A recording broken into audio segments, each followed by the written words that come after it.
There's a certain kind of cold that goes way beyond the body, a cold that seeps right into your soul.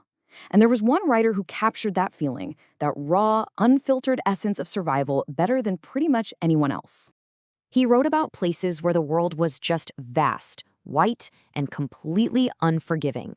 He was obsessed with that fragile boundary that separates us from our most basic animal instincts.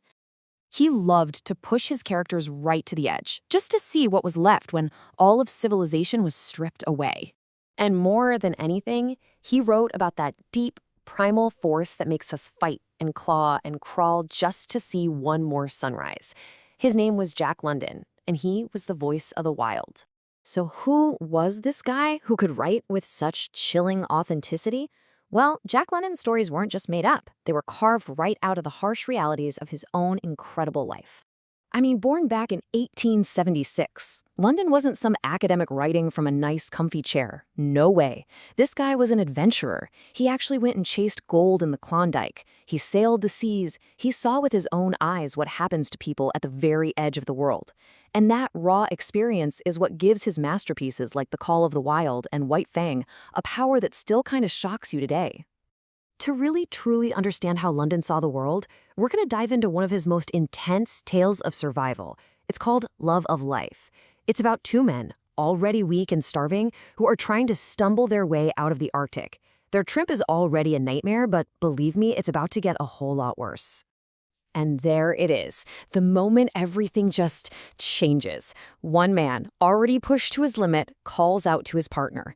It's such a simple sentence, but in a land that offers zero help, it's basically a desperate plea for his life.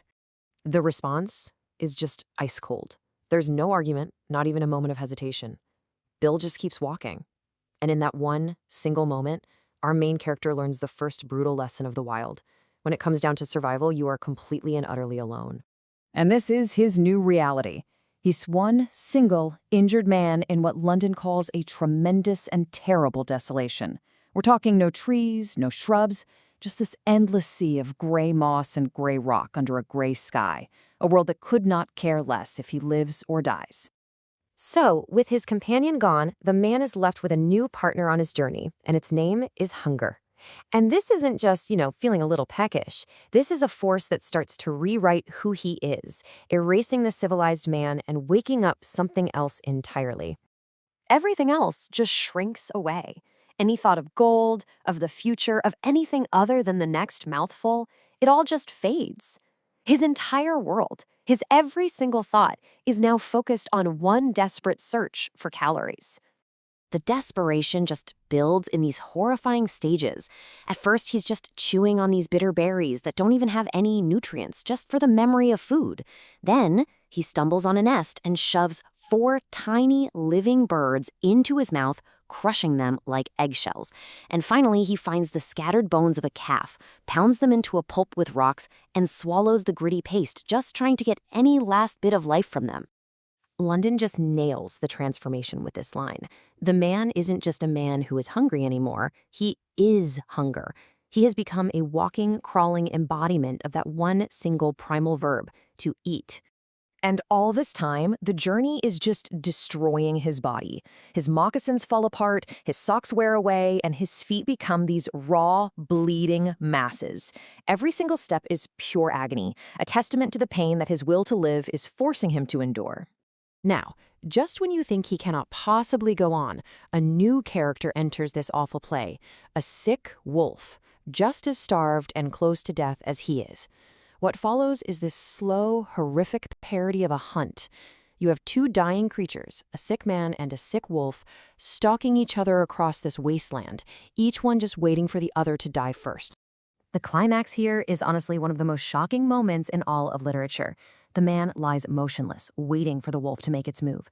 And as its teeth just grazes his hand, he finds one last ounce of strength. He doesn't have the power to strangle it, so he does the only thing left. That line between man and beast, it's not just blurred, it's completely erased as he sinks his own teeth into the wolf's throat. So after that harrowing journey, you have to ask yourself, what is the point? Is this just a gruesome horror story? Well, for Jack London, the answer is a hard no. This brutal struggle is meant to show us a fundamental truth about the world. See, this story, and a lot of London's work, it all points to a philosophy he called the law of life. And it is a stark, unsentimental, and totally unforgiving way of looking at existence. And here's the brutal reality according to London. Nature doesn't care about you or me. It only cares about this species continuing. And when you're pushed to the absolute brink, that civilized mask we all wear just cracks. And the raw instinct to survive, that love of life, it completely takes over.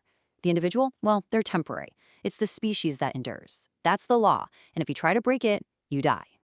Now, this worldview is pretty bleak, I'll admit, but it helps explain why Jack London's voice has stuck around for more than 100 years. I mean, why do we keep coming back to these intense, often really disturbing stories? Well, ultimately, I think London's work hits so hard because it feels real. He lived it. He shows us that raw, primal core of human nature that's hiding just beneath the surface in all of us. His stories about one person battling impossible odds, those are timeless. And maybe most important of all, they're a humbling reminder that for all our technology and progress, we are still a part of the natural world, and we're still subject to its laws. At one point in his journey, the starving man is looking at a pile of bones, and he thinks this. It's such a stark thought, and it really sums up London's whole philosophy. The struggle, the hunger, the cold, that is the pain of living. Death is just an end to all that pain. And yet, there's something deep inside of us, that unexplainable love of life, that forces us to fight against that peaceful end with everything we've got. So, what do you think? Are these classic survival stories timeless because they tap into something really fundamental about the human spirit? Let us know what you think. And hey, for more deep dives that unpack the stories that have shaped